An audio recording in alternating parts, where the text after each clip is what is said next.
माली बरावर। या देवी सर्वभूतेषु शक्तिरूपेण संस्थिता नमस्तस्यै नमस्तस्यै नमस्तस्यै नमो नमः। सूरज के लौके लागल देखा ललैया आहो भाग्य घरे सबके अवतार मैया।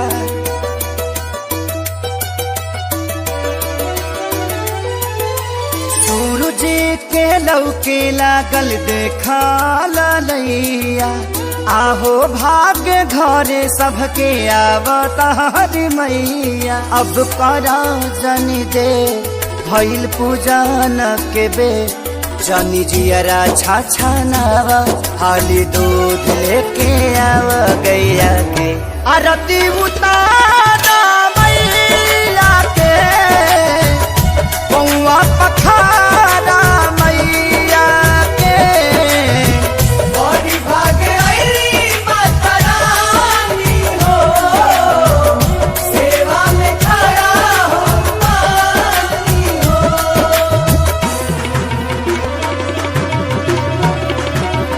Presented by Adishakti Films.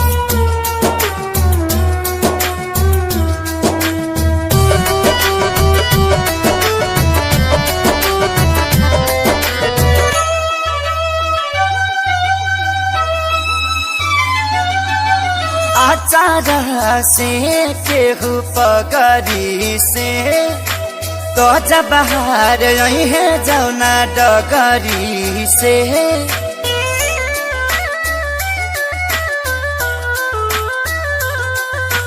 आचार से केहू पगरी से तो जब बाहर यही है जौना डगरी से। अरे सेवा में न करो कमी होके खूबसूरत मम्मी कहे से कि मैया सुकुवारी सुकुवारी सुकुवारी हई।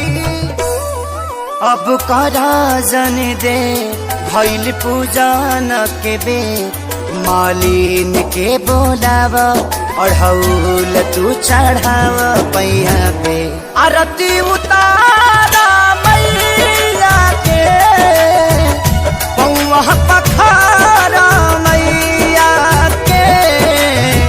बड़ी भागे आईली माता रानी हो सेवा में खड़ा हो पानी हो।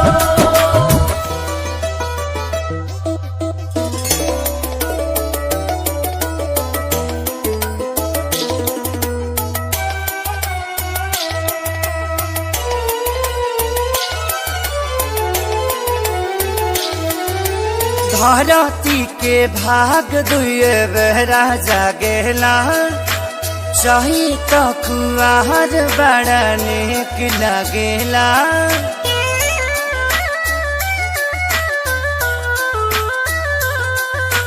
धरती के भाग दुए बेरा जागेला चाही तो कुआर बड़ा नेक लगेला। मुस्काते मैया आई गली रंग नैया बेटा लखले सीखे सारी खेसारी खेसारी के।